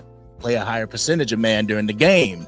I mean, not only are your players used to it, but it separates the men from the boys as well. It holds players accountable. In zone, I mean, you know, you can blame it on not having help over the top, or you can blame it on blown coverages, you know, didn't know the concept of zone. But in man, if you get beat, you just get beat. You get beat by your man. But I just think Matt Eberflus should hopefully change up the scheme, tailor it to your strengths on this team, because if you do that, then we're going to see a huge jump. And yes, we can definitely add edge rusher, and I kind of feel linebacker, but at the same time, with the whole help is coming from Jerry Jones, I'm feeling that he's really banking on a DeMarvion Overshown to come back and to show up. I don't think that you should put all your eggs in one basket when it comes to DeMarvion Overshown, but that's why I say go out and get another linebacker. But, you know, we'll see. I don't think linebackers are big of a need. I'm gonna be honest with you. A lot of these positions on the field is not big of a need. The problem with Eberflus, and this is why like he needs to get out, because like he's paying. I don't like what he's doing. It's some of this stuff is just deployment, like you know, just playing. Maris still to this day still has the lowest snap count of all linebackers. That's crazy. Like we're still talking about Maris getting more reps. Me and Black talked about that today. And he go out there, the rare blitz you did call him on, he you know what I'm saying? He gets the sack. And when you do have him out there, all you do is have him at Sam, and he just setting the edge. And That's then all when he's he doing. has success, what do? Sit his ass You down. sit his ass down. So like this is what I'm talking about. And this is like he's not tailoring it. And I love Shamar James. You play, I'm gonna give you Eberflus tried. This is why I say his voice is going stale. They started out in nickel. I noticed in the game. They started out in nickel. I don't know why the hell they ran nickel. That's why they ran it down your ass to the fucking begin with. I hate when teams do that nickel shit. Because when you in nickel and in too high, my O-line coach said, look at me. Eat your chops, because we finna run the damn ball down their throat. Because they in too high and in nickel? Yeah, we finna Like, run at you. We finna run at you. You got little linebackers out there. Can you explain nickel though a little bit, so people can understand like the difference between base D and nickel, and why it's an advantage to being nickel for running, like to run at that? Yeah, nickel is a 4-2-5, a 4 down lineman, 2 linebackers, and the 5 nickels. We get the extra DB, which is the third corner on the nickel corner. The nickel corner on the field. Listen, But man. usually- Listen, hold on. Let me say it, because you talk like a coach. Basically, when you in the nickel, you got way more little guys than big guys. Let me just say it like that. Yeah. Even that. God damn, boy, but that's what you 4-2-5. Like, God damn, you made it even worse. Well, I gotta make it. Look, plain for real him. quick, that simple. wasn't played. It was played. On the field, you got It actually 4 was. DBs. When you nickel, how much is a nickel? It's 5. what? It's 5. You got Yeah. 5. What is dime? Dime is what? 6. There you go. 6. Yeah, so basically you got more little guys on the field to stop the run. So when an offense see that, especially if they got a package that's like a 12 personnel 2 tight end, that's a bigger set to go against a nickel package. So they can bully you basically. They can bully you because of, I call it physics. So they just bigger than you. And so they go take advantage of that. But there's also you get into the different nuances. Then there's different types of nickels. He did. He turned to a professor. He did. He did. He took us to school real quick. The 4-2-5. Goddamn, wait. He flipped that chalkboard around so goddamn. He sure did. He showed that he pulled that with your Facts. But like the reason why I say that because you can tell that it was on the D tackles. We went from nickel, then we went to a base 4-3, like by halftime, and then by the end of the game, this fool went to bear, which is basically a 5-2. We had 5 D linemen out there, and we still couldn't stop the run. That's why in my film session, boy, I just stopped and I just started cussing out the D line. I cussed Bosa and I said y'all play like some hoes because we in a whole 5-2 playoffs, and we in 5-2, and your ass still can't stop. And I'm talking about they not even getting in heavy personnel, y'all, to run on us. They was getting in 12, 11, Rico alone back there getting the zone, and we just 8, 9 in the box, and we still can't stop them. Yeah, yo, damn D tackles play like some hoes, and everybody, it's the linebackers. Linebackers work, out of gaps. But I'm telling you right now, the D facts, Kobe, the D line got pumped. The entire D line. I'm talking about defense kneeling. Yeah, the worst one was the tight ends. Yes, the tight ends was looking like Jason Witten, like prime Jason Witten. Better in terms of blocking. They was blocking better than Witten. Like they was blocking our ends 5 yards down the field. They was throwing the edge. Like I was like, what is going on? And so it looked bad up front. Man, it did look like we parted the day before. It looked like they took that game for granted, bro. It looked like they went out there and they parted, bro. They was like, they did like that in Carolina. God damn. Yeah, there must have been something going on. They stayed out in strip clubs, some, bro, because they didn't come to play that day, bro. Keeping it all the way 100. So, you're right. I think an edge very much so helped us. This is a key stat. We are one of the lowest in the league in terms of like quarterbacks being able to throw. I think we're around 2.5 to 2.7, which is like a way below. Then the key stat, and this is why, bro. When quarterbacks play us, their completion percentage is between 7 to 10% higher when they play us. So if they are 60% on the year, they're going to damn near have a 70% game. And if you don't know what that feels like, that's what Dak is doing right now. Like he's going crazy, throwing the ball. Must be looking amazing. You got to get pressure on that. Basically, that's what you're saying. You got to get pressure on that, bro. Yeah, you got to stop them from being in rhythm, man. Cause see, I know, man, you going. Hold on.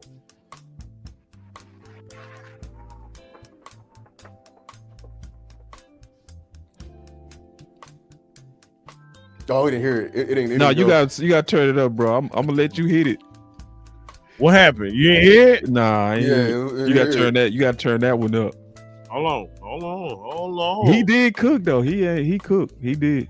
I had to hit it from my phone. Angry, he cooked, bro. Didn't he? He cooked, bro. Always got the chef hat on. Just chill. Look at that.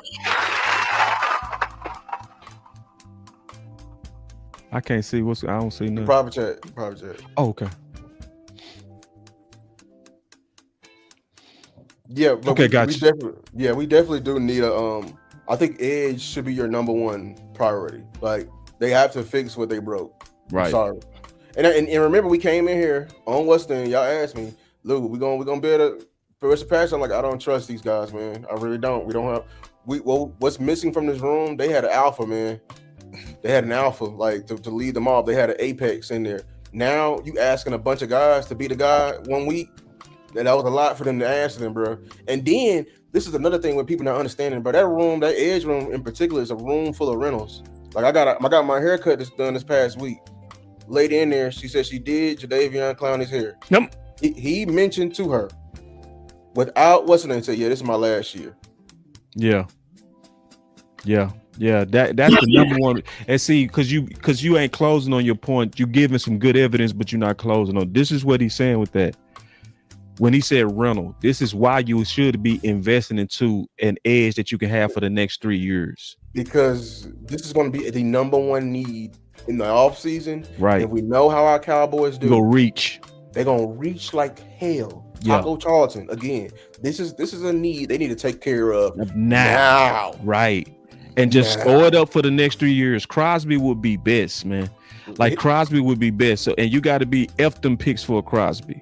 You have to. You can't be holding on the picks to get somebody like a Crosby. free millions, and then Sam Williams may not be like. There's a lot of like we gotta address the edge now. Yeah, and that's why I ain't feeling all those people that's on the well. This next year your team gonna look totally different. Next year you might not have Pickens. People want to get rid of him now. Which is Angry, I said it. Angry, I said it. My bad. I'm sorry. Go ahead. I said it. And let me say something, bro. I'm about to offend some people, but there is a portion of Cowboys Nation that needs some type of therapy. They need to go see a therapist because for a large portion of our fan base feels like they don't deserve better. Like they don't deserve to have certain talent on the roster. Like, oh, Pickens is see, you poo-pooed on Pickens when you thought he wasn't gonna be shit. Now that he balling, now it's you too good for him. It's just like some people in some relationships out here. They feel like you are not worthy. Like snap out of it. If that's the case, if that's how you feel, then you go find you a therapist, you go sit your ass down on the couch, and you be a general fan of football and leave me and my goddamn Dallas Cowboys alone. Ed just say ham no burger our team.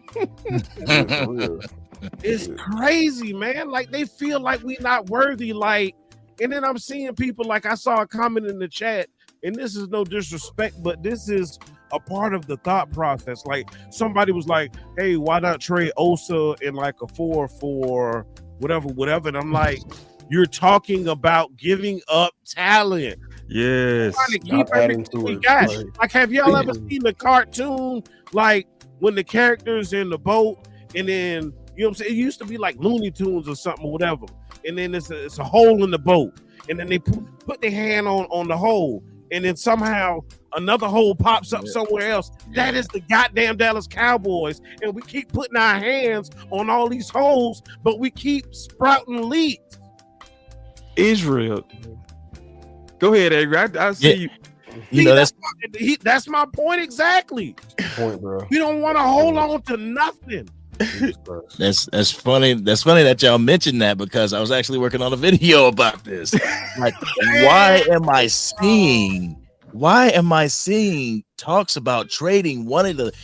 He is showing that he is damn near toe to toe with CeeDee Lamb as far as production goes for the Dallas Cowboys. But what everybody wants to do is just get rid of that for a gamble. Like he is giving you second round pick, 52nd overall. He's giving you first round play. Why do you want to get rid of that? Just go ahead and extend this man. He's one of the only huge contracts that you have coming up next year. The rest of the people are actually just depth pieces that you can pretty much substitute. So stick with who you have, add to who you have, so we can get some dogs going into the season. Stop trying to give away all your good talent. You have money. You're bathing in money. I wish I could show the gift. Y'all remember from All About the Benjamins when they threw the money on the bed? Y'all re-rolling, and he was just on here bragging about how they won the Micah trade. What he say? He just hit me in the head with some. He hit me in the lip with some money. You know what I'm saying? Like we over here bragging how we got rid of our best player and we don't have to pay $2 million for a top tier player. But you over here crying for some more picks. I'm telling y'all, bro. I'm telling y'all, remember this. Spread this, bro. Them picks are hope. And that's what our families are, our fan base is addicted to, bro. They are addicted to hope. They want something. They want another Blue for next season. They want another Jay Toia for next season. They want another Ted McMillan type thing for next season. They want to keep doing it. Some of these writers love it. That's how they can. That's they dopamine. So it's a shot of them just having hope. There's something to sell every single time, and it's like, bruh, how you having this CEO mindset and you building for the future? You ain't gonna never have it now. You ain't gonna never have it now, dog. Sometimes can we reap our riches? We have not reaped our riches. And we're talking about building for the future. Hopium that is the drug for Cowboy Nation, dog. All right, man. So let me give my final words, man. So I'm gonna just sum up the show. I like mine, boss. I'm with the shits tonight. No, y'all killed it, man. And listen, man, I appreciate it for DC. Look at the chat. Okay, hold on. I see a super chat. Drafting a good player only have their rights for 4 to 3 years. Facts. What I And if missed in you- the chat? If you ball out, they gonna get rid of you. I was talking about my comment. Oh. Oh shit. Okay. They treat this like a factory, man. The moment you get too big, Yeah. And I'll say this, man, just summing up everything, man. First of all, most importantly, listen to Brian. A lot of us missed it when Mike McCarthy was crying out. When he said, "I've never been a fan of these option routes." We missed it. Don't take for granted that Brian just basically said we looking for a trade. That we open, that we basically looking, and that was in reference to Maffa. So if you're looking, that means you don't like what's here. That means you don't believe in what's here. I really need us to get off our egos, because now this is what happened with Blue, if I'm gonna be all the way honest. A lot of us put our reputations on the line, and we openly had a lot of optimism for them. And so we don't want to let that idea go. And that's why I say shout out to my brother today, who on Twitter was like, "Hey bro, I was wrong." And it's like, bro, it ain't even that big of a deal. I'm glad that you wanted to see it. I'm also glad that you put your Cowboys first, that after you saw it, you said, nah, we do need somebody that fits shoddy. So we need somebody that's in here that's going to compliment Williams, that's going to be quality insurance for us as a team, that if Williams go down, if he get nicked up or anything, you have shot out there with people he can trust. Number 2, I don't want Eberflus here. I want him gone. I don't like no Trojan horses. I want to empower Brian Schottenheimer. I want to empower him by him having the ability to have people in here that's going to fully follow his vision and not have a co-coach with Jerry. Number 3, we can improve the defense, y'all. And it goes back to what Angry said perfectly. This also comes with putting pressure on Jerry to stop sitting on his hands. He is insulting us to say that he's waiting on the phone to call the ring. That's a slap in all of our face. I want y'all to realize that we were 6 plays away from beating Philly. We was 1 second away from being Green Bay. We should have easily beat the Panthers with a couple of players on defense. And absolutely, if we had a better edge, we would have put pressure on him and made the whole game different. That's telling you all you need is aggression to get you over, and he's waiting on the phone to ring. And he's doing that as San Fran is openly trying to court edges. You owe us a replacement for Michael Parsons. You owe us. You was the one that said you didn't want to talk to the agent.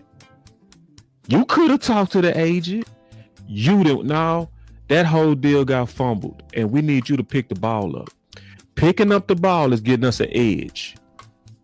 A real edge, not somebody like Clowner that's looking to retire in a year and that look like a big old ass receiver. Bro, he do look like a big Snoop Dogg. He real, man. I mean, he real dude. Look, dog, they don't look like Cloudy, dog. They look like you look like Calvin Johnson, dog. But like AJ Green, it look like a big old ass receiver out there. We talking about, hey man, that's Michael replacement right there, boy. If y'all. So man, listen now, man. Shout out to you, DC Universe, and coming together to talk about the state. It's not over, but let's keep that pressure on Jerry, because honestly, he pissing in our face. That's my final word. Yeah, I'll go. My final word is this. I agree. We are close, Cowboy Nation.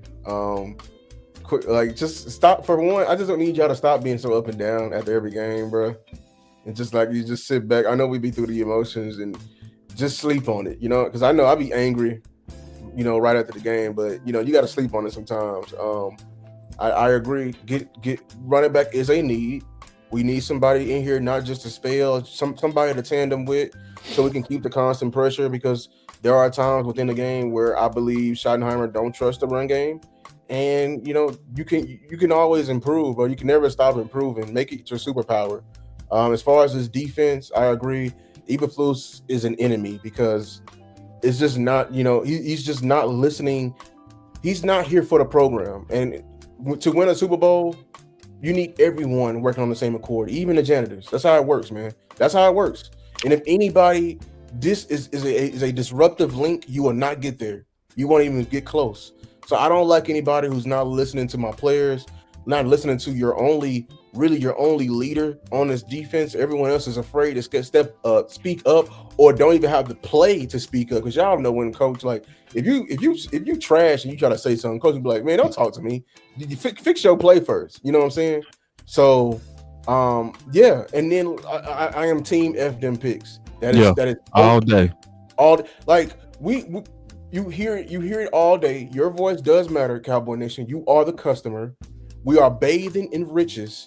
We have enough money. Everybody is out there. You can go and do big bank, take a little bank so fast. Like the Niners and everybody flirting with you know what I'm saying, Crosby. You got all these pick and all this money. You can go do big bank, take a little bank real fast. And this is my thing. He over here talking about waiting on damn phones. Yeah, Jerry, you didn't wait on that damn phone for what's the name back in the day, 9-4. You didn't wait on the phone for Jerry Dion. No, it wasn't no phone. You ain't waiting on the damn pager. Your ass called him out on national television. TV. He pointed at the tablets. Pointed at the TV, man. So this right here, you ain't seen that just yet. How I know your patterns. I know who's talking, who want to wait. It's your damn son. Yep. That's who hemmed you up last time. And I told you I would have did if I was in that room and I heard Dion, the moment Dion and anybody wanted to oppose the Dion suggestion, and it was more. I told you I would have did. Tell you that, I ain't gonna say it again. Because I hate passivity. That's what got us our last Super Bowl, man. So I agree, man. Be aggressive. Be aggressive. Be aggressive, man. Team aggressive. Go for it. Your quarterback is 32 years old. He can wake up tomorrow and be ass anytime. Like we cannot. This is not something to play with. This is not something. Stop trying to trade away your best players, Cowboy Nation. Stop trying to be my GM and draft and just. So if you want to get draft content out, bro, go get draft content out, bro. Just be an NFL draft content creator, dog. Stop using the Dallas Cowboys as your leverage for that, bro. God, dog. Like, I'm just be honest with you, because that's all y'all trying to do. People are, I'm looking at the corner is a double need. All right, bro. We just drafted a corner this year, and your team chose to draft a corner who was literally hurt this season before. You trust these people to make picks? Y'all trust these people to make picks? Ooh, that's my final word, man. I gotta. Hey, before you go angry, it did out. Shout out to my boy DeShannon, bro. I can't say how much I appreciate y'all, man. So like, he told me to check my cash out. My brother done dropped $75 on me. You know. Damn. Yeah. 77 plus the $2 right here. Yeah. And you know, I appreciate that, man, because I know a lot of us go against the grain, but we do it out of love. You know what I'm saying? It's hard to say the things we say. Like, you know, being honest about blue when the fans love blue, but y'all always show that appreciation for honesty. That's where I believe that we come through, is when y'all see that we willing to go against the grain and say what's best for the team. Y'all show up for me. And I obviously thank you, brother, for that and that amount of sacrifice. I don't take that for granted. And all of y'all, like Richard Coleman, Stephen Carroll, Javante Turner, Courtney, Robert King, Angie, Samuel Minvu, Robert King, Charles Artis, Tawan, Devlin. So many of y'all donate, and y'all do it secretly. You know, y'all do it secretly. Y'all put it in the cash app, and I don't even a lot of times even announce that y'all did it. Y'all do that out of love. So, and I feel the love, and I thank y'all greatly. Every one of y'all, thank y'all. So go ahead, Angry. I just want to acknowledge that, man. That I wasn't expecting that, big dog. I appreciate that.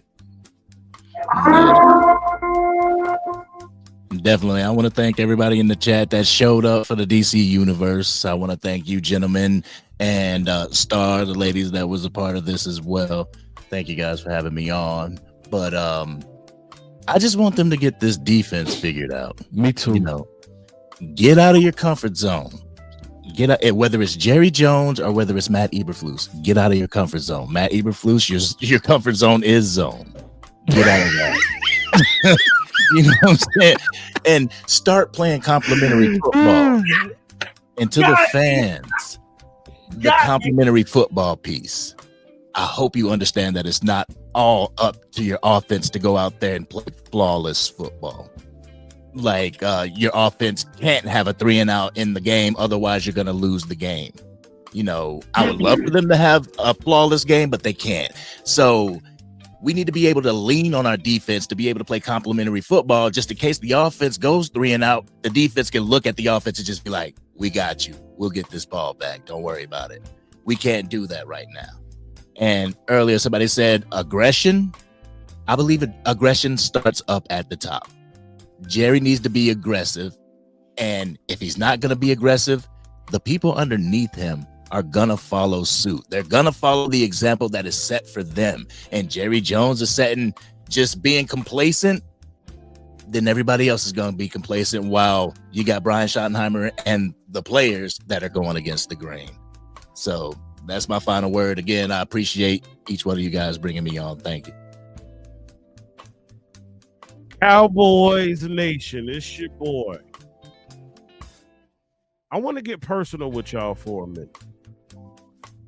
I want you right now. I'm going to do the same thing. You could even help me do what I do while I do it. I just want you to think about every single piece of Dallas Cowboy paraphernalia you own. And I want you to try and scan right now potentially how you acquired that item. Whether you purchased it, it was a gift, Christmas, birthday, whenever. And I want you to just get an idea, get a ballpark number in your head about roughly the dollar amount you spent on your team's paraphernalia. Now, be interactive with me right now. If you get a dollar amount of Cowboys paraphernalia you own, put it in the chat right now. Just if you had to guess. I'm going to do it too. Easily.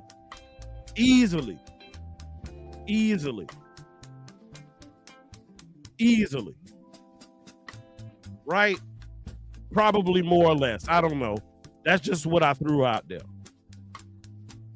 Now,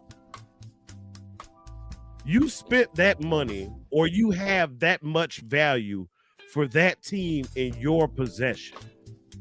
You spent your hard-earned dollars because you are prideful of that team. You want people to see it on your car. You sport it on your head when you go out. You wear it on your body. Sometimes you even sport it on your feet because you are prideful of that team. Jerry and Steven, we are prideful. Shotty, we are very prideful. And I want you to understand that some people have turned off their fandom because they don't feel that you value the team the same way we value the team. The same way we have taken our hard-earned dollars. We spend our time. Some people take off work just so they can actually watch the Cowboys game. So we are vested. Everybody who is in this chat tonight is what one would call a stakeholder, Jerry. You should know something about that term. We just want you to put a product on the field that is good enough to compete come January. That's really all we're asking. Put a product on the field good enough to where we can be proud enough that the money that we spent on this team, the time that we spent watching this team, studying this team, planning events, supporting this team, do us a favor, dog. Just give us our return on our investment, bro. That's all we ask. I promise you we ain't crazy. My wife like to think I'm crazy sometimes because of the time I spent out here. She woke up Monday morning and said, "You was out there all day." And I thought about it. I put in 8 hours Sunday. This ain't just something we kind of do or happen to do, or it's just something we do to pass the time. It's because we love the True Blue. So all we asking in return is that you show us that same love too. Because at the end of the day, it's good, better, best. Never let it rest until your good becomes your better and your better becomes your best. Until next time, Cowboys Nation, y'all be blessed.